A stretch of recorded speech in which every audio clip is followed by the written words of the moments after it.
Today on Oswego Now, full coverage of a small plane crash that happened earlier today in Boca Raton, what we know so far, and what investigators are saying about the cause.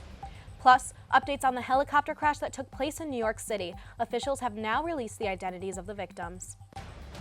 Sheldon Ballroom hosts TEDx to help inspire the Oswego community with some inspiring messages and stories and ideas.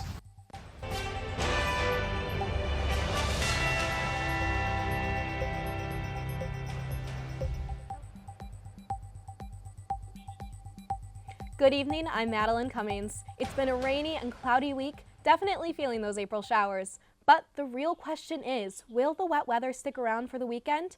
Oswego Now meteorologist David Rienzo is here with the answer. David? Hard to believe that it has been a whole year since the total solar eclipse over Oswego, but that's just how long it's been. Last year, Oswego was sent into a frenzy of research and eclipse-related projects, including right here at Oswego Now, when we put on the 2024 Eclipse Special. Dr. Natalia Lewandowska, who was a part of our show, recently shared with us her experience after the lights went out.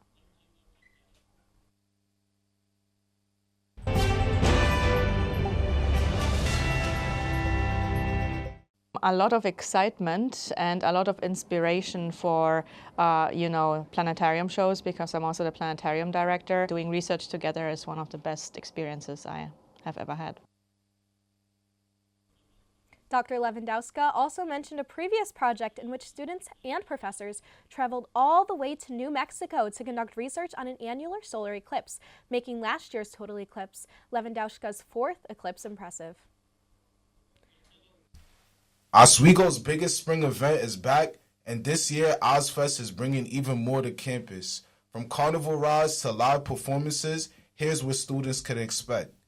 Mark your calendars. Friday, May 9th, Ozfest returns to SUNY Oswego. The action starts at noon with daytime activities outside the arena, including carnival rides, food trucks, games, and more. Then at 7 p.m., the party moves to the Deborah F. Stanley Arena for the concert featuring Mariah the Scientist, student openers from the Digital Music Association, and a mystery headliner still to be announced. People are just getting anxious a little bit when it comes to the headliner, but we're just waiting to make it grand, make it big. For the first time in Ozfest history, students will be performing alongside national artists, a new move that's generating buzz. I'm just happy to be part of it, and being able to participate in Ozfest as well. That never happened before, and it took a lot of strings to be pulled. And it's all about who you know, is not what you know, and that's the cool thing about it. Tickets are now on sale for $20 for students and $25 for the general public, available at tickets.oswego.edu or the campus box office. With good food, live music, and a full day of fun, Ozfest 2025 is shaping up to be an event that you won't want to miss. I'm Jaden Archie, Oswego Now. With a day full of festivities, live performances, and a headliner still under wraps, Ozfest 2025 is shaping up to be one of the most anticipated events of the year. Students can secure their spot now and get ready for a day that celebrates campus life, loud, live, and unforgettable. With the global economy on shaky ground and graduation for thousands of college students just months away, it's left many wondering what the job market will look like in May. Oswego Now's Nasir Mikkel takes us inside a program at SUNY Oswego designated to help students find their first professional gig. This is The Compass, SUNY Oswego's Office for Career Services, Experiential Learning, and Orientation. The office is set up to make sure students can create a career path starting from freshman year all the way to and after graduation. Early Experiential Coordinator Ali Schultz says career services helps with resume writing, interview preparation, and direct connection with employers, even offering peer student internships. There's so many things that they help with. They know how to work with resumes. They know how to help prepare you for interviews. And they're fellow students too. So it's not just, sometimes it can be intimidating to have to talk to someone who seems like they're in such a high up position, or is just a lot older than you, and you would rather connect with someone that's closer on your level, right? In the experiential learning section of the office, students are given help in finding internships, applying for them, and as well as offering other experiential opportunities like mock career events. grad student Morgan Buchanan says she understands the fear students have and is open to quelling them. She says it's okay to arrive at the campus unprepared, but students should have questions. I love curiosity in students. I want you to come in with so many questions because it helps me guide you. And if you also are open to questions, I ask a lot of questions too, like what's your major? What are you thinking of doing? The goal of the Compass is to give students a well-rounded experience from the beginning of the job process to landing their wanted careers. I'm Oswego Now reporter, Yasir Miko. The Compass has drop-in office hours available for students where they can get extra help and have a professional headshot taken. Staying with the SUNY Oswego campus, this is a brand new event and it is underway right now inside Sheldon Hall. TEDx SUNY Oswego is sold out. What is TEDx and why is it getting so much attention? Alex Brummer joins us to explain. So Alex, why is it such a big deal? Thanks, Madeline. TEDx is a global brand that brings local and independent organizers to spread powerful messages and ideas. TEDx SUNY Oswego aims to inspire and elevate the Oswego community by showcasing 6 speakers with incredible ideas and stories. Hosting this event means SUNY Oswego joins a community with over 40 million followers and 8 billion views. To get more on the event, I talked with the executive producer of the event, Kenny Gerard. I think you can learn a lot of valuable lessons. We have 6 incredible speakers here, all of them with their own different stories and different backgrounds. They all have some valuable information to share, also things we could take away from it. And again, if you aren't here in person, you can watch that live stream. And I mean, it's a cool event. It's a first-time thing at SUNY Oswego, and I think it's a lot of fun. The event is still live right now. You can tune into the live stream on the SUNY Oswego YouTube channel, or you can join the watch party at Penfield Library. Back to you, Madeline. Thanks, Alex. Coming up, what investigators are now revealing about the small plane crash in Florida. And the Supreme Court has made their ruling on the deportation of an accused gang member. Welcome back to Oswego Now. I'm meteorologist David Rienzo. Right now in Oswego, the conditions are 42 degrees and that wind is exceptionally calm. As you can see behind me, the rain is starting to fall down. You can see some of the ripples in the puddles behind me. And this rain is going to continue to move into our area. If you see on the radar, there is a little bit of rain down to our south and over to our west, and that's going to continue to move into our area. Now, on the Futurecast, what is significant about this weekend is this low-pressure system off the coast of Pennsylvania.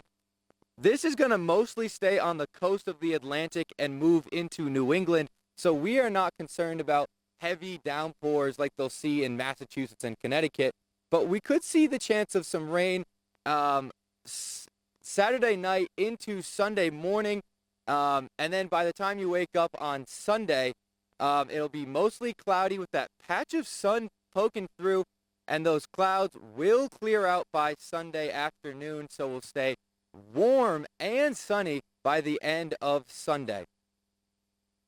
So if you have any plans for this weekend, Friday and Saturday are not looking too nice. Temperatures in the mid to high 40s with that rain coming down, but Sunday looks very beautiful to get outside, maybe hit the links. For tonight, a low of 38 degrees with that rain on and off across the night, and tomorrow a high of 47 degrees with that rain maybe moving in towards the afternoon, a sprinkle here or there, and into the 7-day. You can see temperatures really start to rebound by Monday, reaching the high 50s Sunday and Monday in the 50s, and temperatures slowly start to dip back down into the seasonal average.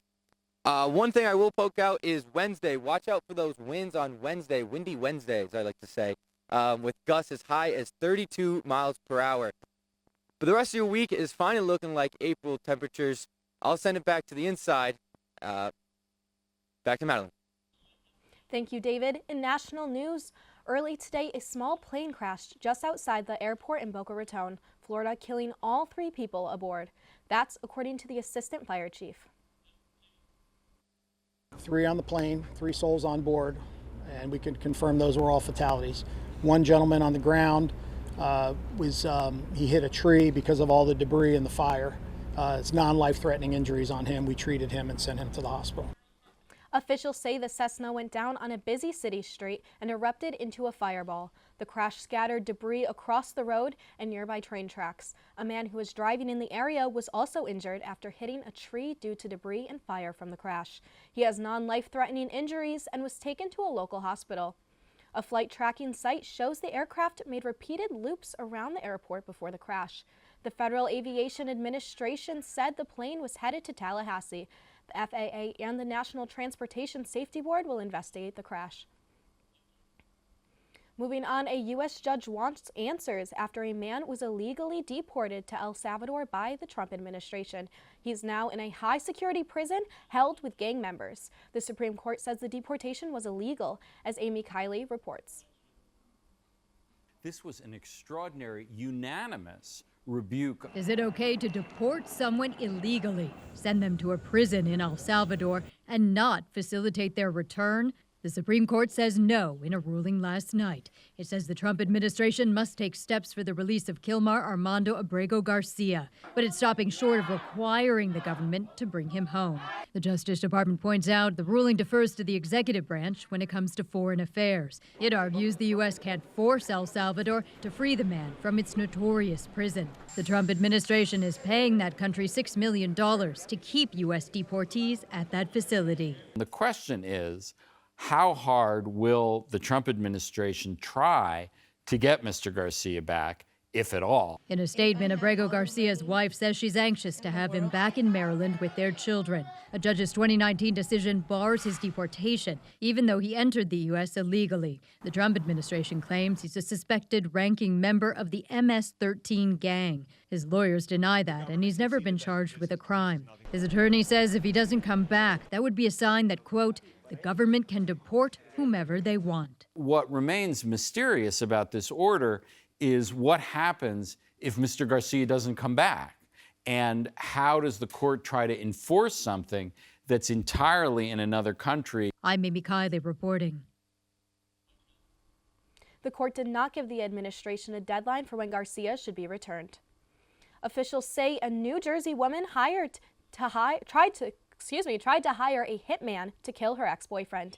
A Philadelphia police officer and his teenage daughter.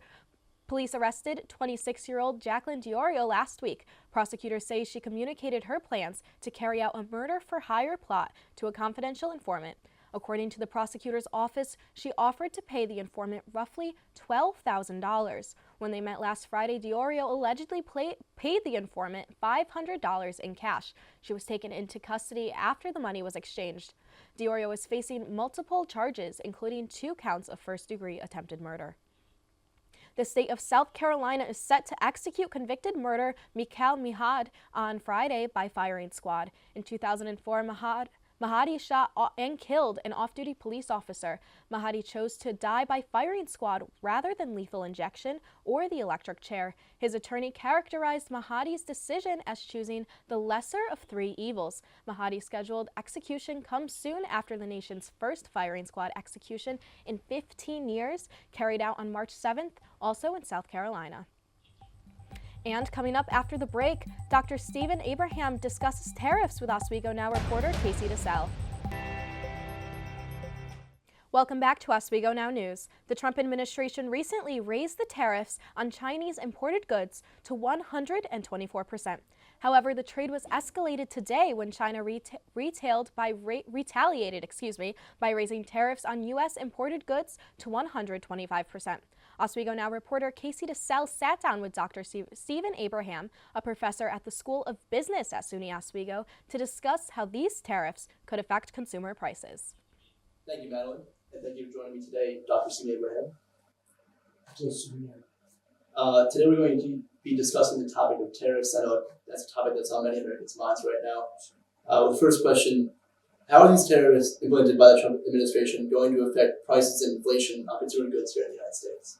A tariff, if you want to think of it, is basically, it's a tax. So if they're charging foreign countries or producers in foreign countries more money to import their goods to the U.S., prices are going to go up because those prices, at least the majority of them, are going to be passed off to the consumer. Yeah. And then You see a lot of debate on whether or not these tariffs are the right thing to do right now in terms of the economy. Can you explain why some groups might think it's the right thing to do, while others might think it's not the right thing to do? The only people who are going to be in favor of tariffs are people who are interested in bringing production back to the U.S. because what a tariff is going to do is going to make it more expensive for producers in foreign countries to produce their product, and well, not to produce, but to sell their product in the U.S. And so, relatively, it's going to make the price of American goods lower compared to the price of the foreign imports, and so that will increase the demand for goods produced in the U.S. And then, if there's an increased demand for the goods that are produced in the U.S., then companies in the U.S. will have to increase production to meet that demand, and that will, increase employment in the U.S. And then some countries have come to agreement with the U.S. as of late. Others have retaliated. China is one of those countries that has retaliated lately. Do you think the U.S. is making a good decision by continually raising the tariffs against China, or do you think it's a bad decision? I'm not in favor of them just because I'm not in favor of anything that interferes with the free market. And you raised an excellent point. The U.S. is not acting in isolation. As you said, the U.S.